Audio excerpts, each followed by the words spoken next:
Welcome to E-Padasala lecture series in computer science.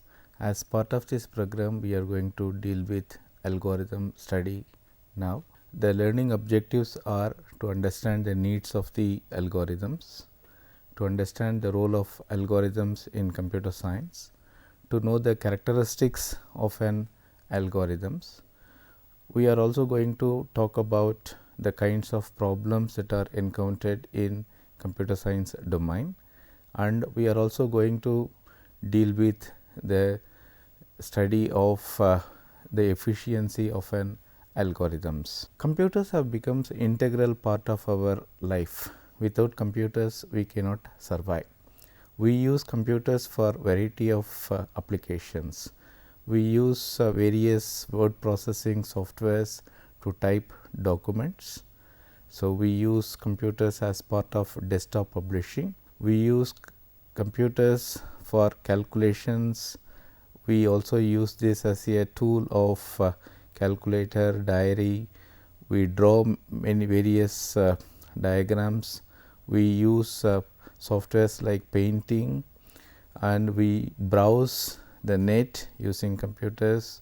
We use computers for variety of communications like emails, etc. We also use computers for various entertainment like video games. The same computers are used by the government as well as industry for larger applications. The complexity of these applications are complex when compared to our personal applications. We have lots of e-governance applications where lands, etc., land details, etc., are stored by the system, so that anyone can access these details from anywhere. We can use computers for video surveillance kind of applications. Governments use biometric applications using palm print, fingerprint, etc., for variety of applications like attendance taking, etc. Various e-commerce applications are there, and lots of mobile commerce applications are available, and industry use algorithms for wide variety of applications like quality testing, surface testing, for various manufacturing, process control, etc., etc. If we see all these applications in the proper context, we can come to a conclusion like this. The knowledge of computers is absolutely necessary, so that we can survive in our day to day life. This kind of thinking is called the computational thinking. In short, we can say that computational thinking is the knowledge or the skill that is necessary for everyone to survive in this modern world. This kind of knowledge is what we are calling as the computational thinking. But the computer science student is supposed to know more than what you say the usage of computers for personal or any other applications. This is called the computational thinking. The students require computational thinking to solve problems, to write programs, etc., in order to solve what you say the requirements of the third persons. The necessary analytical skills that is required to solve the problem is what we are calling as the algorithmic thinking. The algorithmic thinking is not confined only to the computer science. It is a generic knowledge which applied not only to the computer science, but also in other domains like civil engineering. In fact, we can say that it is not confined to any one particular area.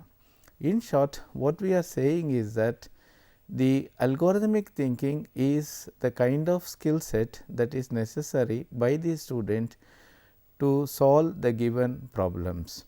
So, this becomes the integral part of any student's or professional's life. So, this is what imparted by the computer science domain. So, computer science as a domain is meant for imparting this kind of analytical skills to the students, so that the students can solve problems and write efficient programs for satisfying the requirements of the various users. What is a computer science? How to formally define it? There is no standard way of defining computer science. There are various definitions exist. One definition that captures the essence of computer science is provided by Gibbs and Tucker as part of what is a ACM curricula development scheme. The definition provided by them is the most apt description and definition that is provided for computer science. They say computer science is a study of algorithms. In short, we can say that algorithm is the core of the computer science study. They elaborate 4 mechanisms. One is the formal and mathematical properties of algorithms. In short, computer science as a domain should provide the formal and mathematical properties of algorithms. Computer science as a domain deals with the hardware realizations of algorithms, linguistic realizations of algorithms, and the applications of algorithms. Let us elaborate this further. What is meant by the formal and mathematical properties of algorithms?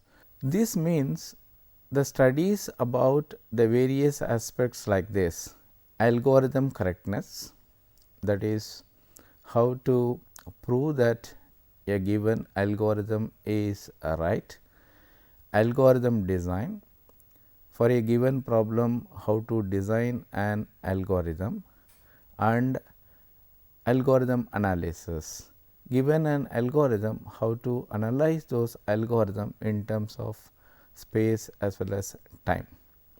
These are the things we are calling as the formal and mathematical properties of algorithms.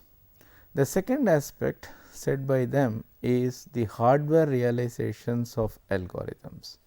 These aspects include the computer hardware for running algorithms like sequential or parallel machines, etc., etc. What is meant by the linguistic realization of algorithms? This includes the study of compilers, interpreters, linkers and loaders, etc. Finally, the last aspect of algorithm is the applications part. This includes the various tools and packages that are available for solving various problems. In short, Gibbs and Tucker says that algorithm is the core of computer science, and in short, computer science is reduced to study the various realizations of algorithms. Since the algorithms becomes the core part of computer science, this becomes necessary for the student to know about algorithms. In short, without the knowledge of study of algorithms, the computer science cannot be said to be completed. Algorithms are referred in the literature using various names. In short, we can say that algorithm is nothing but a step by step procedure for solving a given problem. This is called in different names like recipe, prescription, process or computational procedure. In short, we can say that whatever the names are, actually what we are saying is that algorithm is nothing but some sort of a procedure for solving a given problem. The algorithm study is known as algorithmics. Algorithmics is a art of designing, implementing and analyzing algorithms. The person who does these sort of activities are called algorist. Algorist is a person who is skilled in implementing the algorithms. What is the word algorithm is all about? Is it sounds different? Is it sounds new? What is the origin of all the things? Historically speaking, algorithm is a word that is derived from the Persian mathematician Abu Jafar ibn Musa al-Khwarizmi. So, he was a Arab mathematician who lived near the modern Uzbekistan. He wrote lot of books. In fact, the word algebra was derived from his works. His name was quoted as algorithm in various Greek books. So, this word is what being corrupted as the algorithm now. So, historically algorithm is nothing but a word that is derived from this Persian mathematician name. So, algorithm in the modern context refers to what you say the procedure for solving the given problem. Let us go through the key terminologies that are involved with algorithms. The algorithm is supposed to take the input and it process that particular input to give the expected output. Any legal valid input is what we are calling as the instance of an algorithm. For example, let us say we are writing a algorithm for sorting. If we give an array of numbers, we can call that particular instance of this particular problem or algorithm. All possible inputs are said to form an domain. For example, let us say I am writing the primality testing algorithm. All valid numbers can be called as the domain of this particular algorithm. The number of bits that is necessary to represent the input is what we are calling as the input size. Normally, logarithm is used to represent short form, so that the analysis becomes very important. Always the analysis is done with respect to the problem size. For example, let us consider a simple case of tea preparation, which we normally encounter in our day to day life. Can we call tea preparation as a recipe or algorithm? Yes, we can. For example, you take this as a problem. If you take this problem, then what is the input for this? The input is going to be the tea powder, etc., milk. These can be called as the input for this particular procedure. And what is the output of this particular preparation? Tea is going to be the expected output of this particular procedures, and all the utensils that are used for tea preparation can be called as the hardware of this particular procedure. In short, we can now say that using this, the tea preparation can be summarized as these steps. The first step is pour tea powder in a cup, then boil the water, pour it into the cup, filter it, pour milk, put sugar if necessary, pour it into the cup. In other words, you can say that the activity of tea preparation can be said in terms of steps 1, 2, 3, 4, etc. This is what we are calling as algorithms. In short, the algorithm is nothing but a sort of step by step procedure for solving the given problems. So, if you take the previous procedure as a standard, you can see that there are certain commonalities which can be quoted. These sort of commonalities are what we are calling as the characteristics of an algorithms. In other words, any procedure can be called as an effective algorithm if it possesses these properties. What are those properties? Let us see one by one. Input. The algorithm can have 0 or more inputs. For example, if I say sorting is an algorithm, then it should have some sort of inputs. So, I give some inputs to that, so that it can produce the output. There are certain procedures that do not require any input from the user at all. Those sort of things are also called as algorithms. Output. An algorithm should produce at least one or more outputs. You can't say that the algorithm will not produce any output. So, at least one output should be there. Definiteness. What is definiteness? All the instructions of the algorithm should be clear and unambiguous. What does it mean? For example, I can't give an instruction something like 1 divided by 0. This is not well defined, because the results I cannot predict.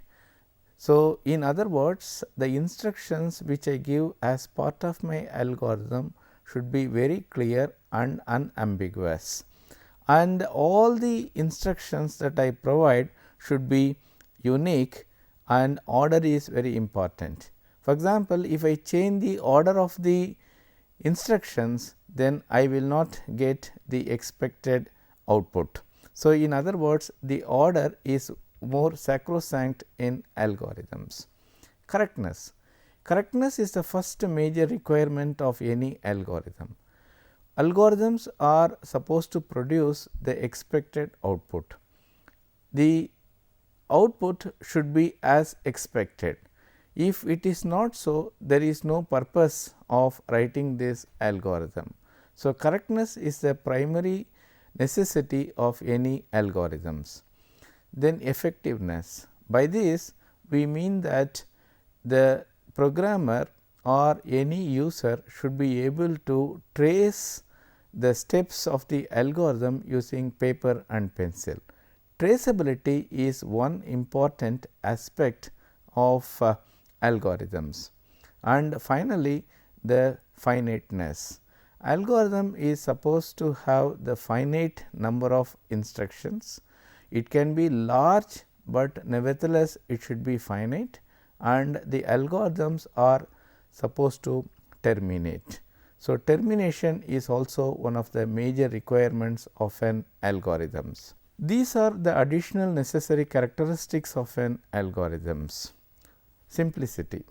Ease of implementation is supposed to be an integral part of good algorithms. So, ease of implementation is must, and generality is another necessity.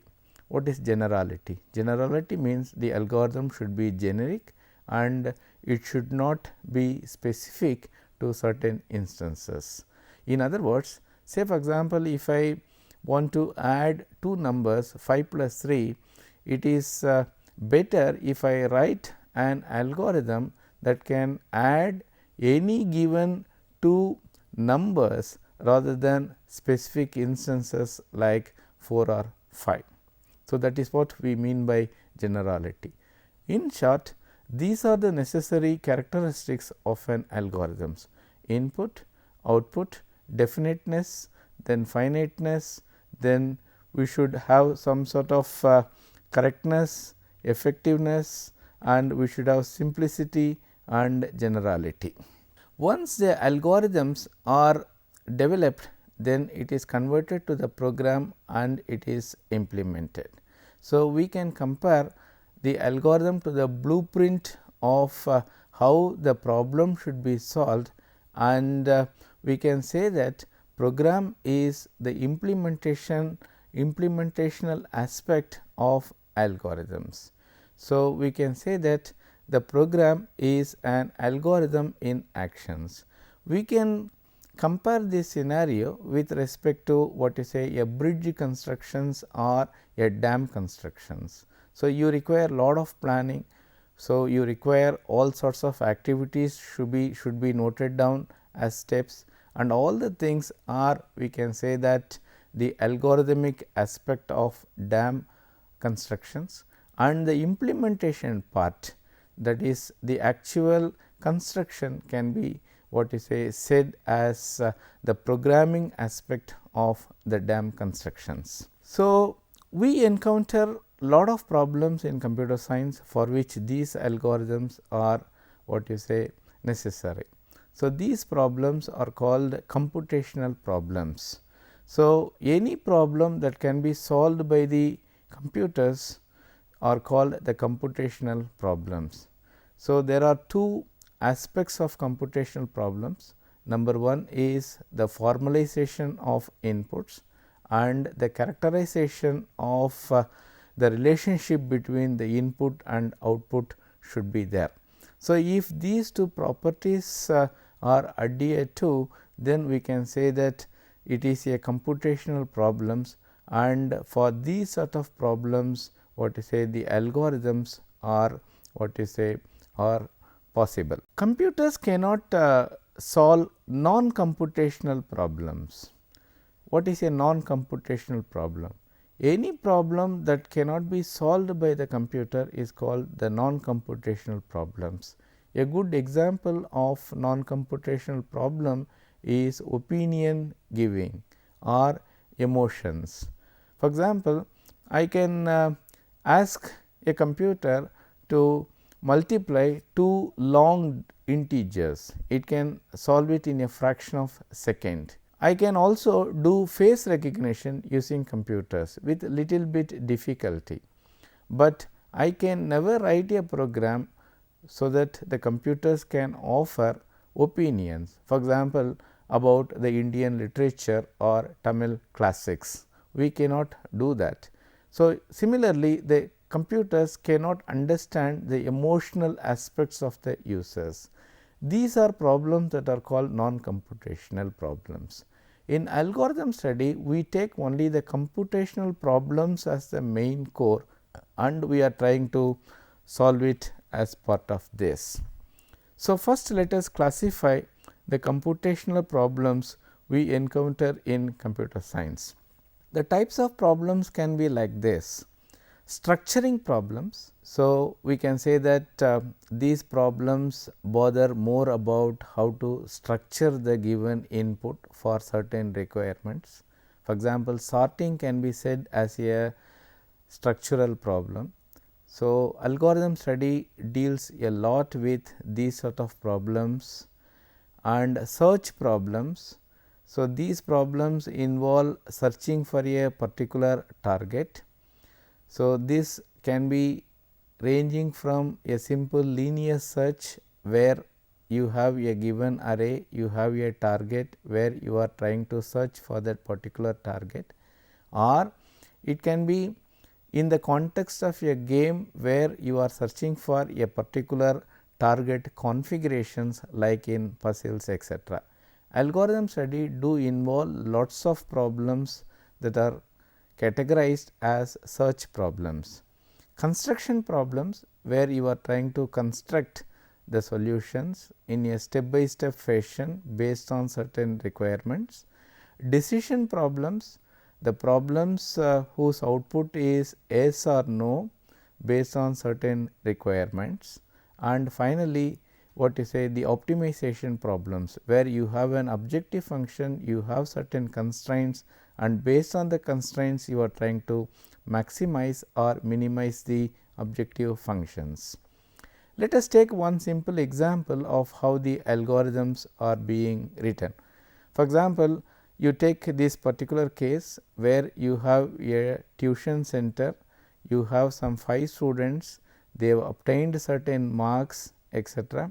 So, the problem is, say for example, if I want to know how many people who failed in this particular course called physics, then I can say that I can write algorithms like this. So, there are 5 students. So, I am setting up a counter, counter is equal to 1, number of students is equal to 5, then initially fail count I am setting as 0. So, while counter is less than or equal to the number of students, fine, I am reading the student mark and assuming that 50 is the passing mark, and I am checking the student mark with respect to 50, and if it is lesser than 50, then I am trying to increment the fail count. So, you can see very well this goes in a loop, and when the counter equals to the number of students, it comes out where now the fail count has got the students who have failed in this particular course that I am going to print. So, I can call this as an algorithm itself. So, these algorithms should be more efficient in the context of computer science, because computers have limited resources like memory or processor. Therefore, it is necessary that the algorithm should be more efficient. So, we will take one simple example where we can see that the efficiency becomes a crucial consideration. For example, we will take the problem called a traveling salesperson problem in computer science. So, this problem we will encounter many times as part of this course. So, for beginners, traveling salesperson problem is a problem where the number of cities are given. The salesperson should start from a city. He has to visit all the cities at least once, then he has to come back to the original city. If any such possibility is there, then it is called a tour. So, the traveling salesperson problem is a problem where you have to find the optimal tour, that means the tour having the least distance. So, we are trying to model this as a graph. Every city becomes a node, every path from one city to another city become an edges. Assume that you have only one city, that means there is no path at all. Suppose if 2 cities are given A and B, you can say that there is a path A B. Imagine 3 cities are given A B C, then you can see that there are 2 paths A C B and A B C, that means there are 2 paths. So, imagine that if the cities are increased to 4, you can see this particular table, you can see that for 4 cities there are 6 paths available, and if the cities are increased to 5, it becomes 24, if the cities become 6, it becomes 120. You can see the table on every unit rise on the left hand side, on the right hand side there is an exponential growth. Say for example, if there are 50 cities, you see the number of paths that is available is such a vast number. You can see that even if the computer takes 1 second for processing a path, the algorithm will take many days to complete. In short, if we increase the problem to 50 cities, 1000 cities, say all the cities of India or even USA, find the problem becomes very difficult. In other words, what you say, the efficiency of an algorithm is a very important issue. So, that is the reason why we spend lot of time to what you say write algorithm in an efficient manner. In summary, we can say that algorithm is the core of what you say computer science domain. So, computer science primarily deals with algorithm and its realizations only. Algorithmic thinking is necessary to solve the problems, because a computer science professional is supposed to write lots of programs for satisfying the requirements of the customer or third person. So, algorithmic thinking is necessary. Algorithms can be compared with the blueprint. So, we use algorithms what is say to indicate the outline of how the problem should be solved, and we do algorithms a lot in our day to day life, where efficiency may not be of much constraint, much issue, but for larger context efficiency is must, because as we have seen just now, like in TSP, if the number of cities increase, the amount of complexity becomes more and more. As the resources of computers are very less, so efficiency becomes the crucial issue for all the things. These are the various references that are used as part of this module. You can see that this is the model ACM curriculum developed by Gibbs and Tucker, which gives the apt definition of algorithm study. So, with this thing we conclude this particular module. So, we have discussed the basics of algorithms as a part of this module, and in the next module we are going to deal with how to take a small problem and how to solve those problems as part of our algorithm study. With this thing I conclude this particular module. Thank you very much.